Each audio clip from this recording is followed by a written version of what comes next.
Hello everyone, hope you're doing well. Today we are back in War Thunder looking at another Devblog, and yes, I did miss a few yesterday, the Mega 19 PT, and there was also one for the Type 89, the new Japanese little machine, and I will get to them at some points, but just understand that there's a lot of other videos in the pipeworks right now that maybe some of these little links can can show you. So we'll be talking about some other stuff with the videos coming up, the dev server footage stuff. There is still a few videos to come, mainly looking at air-to-air missiles, but right now I'm going to take a rest. I think I've done enough, and to be honest, it's a lot of content over the last 2 days, so I'm going to do this video, and then I'm just going to go and have a rest. So, in this devlog, we have a new location, Vietnam Hills, and the reason why I wanted to actually look at it right now is because on the devblog, the dev server, this wasn't available, or at least I didn't see it available,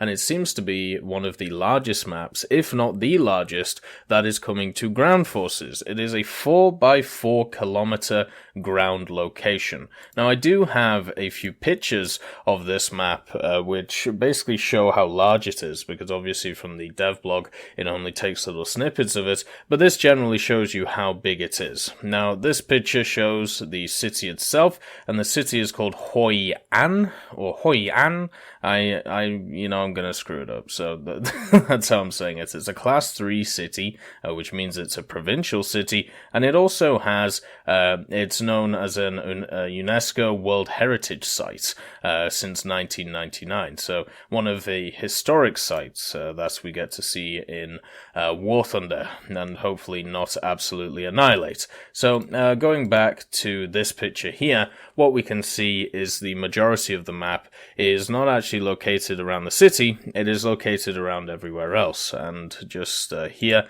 we can see the major roads on the map.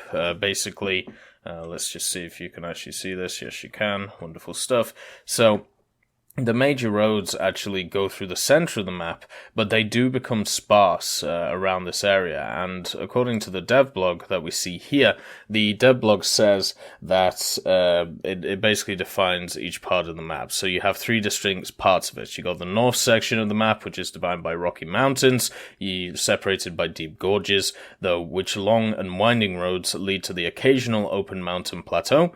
Combat here will be fierce, as vehicles will often clash head-on, making this the perfect fighting ground for heavily armored brawlers. And the center portion of the map, however, is predominantly covered in swamplands, although generally a fairly hostile terrain type for any kind of vehicle. This part of the map, with its dense foliage, will present a number of opportunities for light vehicles in particular to take advantage of, in order to outflank their opponents fighting on the north or south side of the map. Careful though, moving through the swamp will obviously lead to your demise, and then in the south you have the densely built up town on the coast. So it's pretty much split into 3 areas. You have the town here, then you have the swampland, then this is the rocky plateau that they're talking about. So this map is absolutely huge. When we think about it, it's my guess, or at least the guess when we look at areas like this, there's going to either be a spawn point here, or a spawn point here, or maybe one up here, or maybe one up here. Like, who knows when it comes to that. But the main thing to look at from this map is we have 3 distinct areas. Now this means that this map could be broken down into smaller maps, it could be broken down into arcade-style battles, and also it means that lower tiers don't have to fight on a 4x4 kilometer map. They can actually fight on a much smaller map, which would, be worth it. And as we know from certain maps, such as the surroundings of Volokholamsk, a lot of people don't like these larger maps, just because it takes too long to get to places. People either are impatient or want to get to the action quickly, and with a map like this, the Vietnam map, the problem might be the same, that a lot of people don't like it because they see it as too big. So cutting the map down may be something to do. Remember, the surroundings of Volokholamsk is actually 3 maps in 1, technically. It's not even the whole map. The Volokholamsk, when it was released, it was put into 3 distinct sectors. You had the western side like area where people fought. You had the southeast, which was around the railway station and the train. Then you had a village, you had like a village map, and then there was another village map on top of that. So there was plenty of different variations of what was a grand map. And for me, when I look at this Vietnam map, I kind of see the same ideas going on. I see that they've created this large area, which obviously has a lot of different stuff. You can see from this that here is the town, beautifully modeled as usual. It has a lot of different terrain, whether it be soft or hard, whether it be water. It'll be interesting to see where you can actually drown yourself, because obviously that might cause a lot of choke points and stuff, but also can you destruct these houses is something to think about, and all this other stuff. So there is a bunch of different terrains. It is obviously a massive area, but will it be too big for the average player, or are they going to get too impatient like we've seen on even maps like Fulda? People don't like Fulda because they're impatient, and that's completely fine. If that is something that you want to be, go ahead. For me personally, I am a player at top tier, which I feel like this map is going to be at its full scale. I like the defensive playstyle. I like setting up a position where I know I can cover the majority of the map as a single tank, meaning that it gives my team the impetus to go and attack somewhere else, and they can push forward there while I hunker down and make sure everything here is okay. This Vietnam map makes me feel like that is going to, play a large role. It is kind of interesting, the variation between the screenshots as well. So here we have the town, not really a lot's going on. It's kind of a nice bright day. And then the next map is what looks like a Ferris wheel, but it could also be a water wheel, probably a water wheel, to be honest, so hopefully this is animated. And then you go to the next one, some ruins, obviously some history there. The next one, the streets, which is lovely, and then death. You have a helicopter, which is obviously crashed, and some weird red marks. Like, I don't know who took this picture, but these red marks look absolutely awful. Like, I don't know what's going on here with either lighting or what even it is. But it shows through these pictures that there is a massive variation of stuff going on in the Vietnam Hills, and that's great. There's also some other stuff, such as these little areas here. We can't really tell how far away they are from the shore, but these small ones don't seem to be very far. This means that we could have helicopters dodging and diving between them, which I think would actually be really, really cool. On top of this, if we have a look at the main roads of this map, which is basically what this shows here, we have a massive concentration around the city of actual roads, and then when we go towards the swampland, you can see it's incredibly spacious, and this might cause a problem. So, let's say they set up the map like this. So, you have a cap point here, you have a cap point in the center, and then you have a cap point at the top here.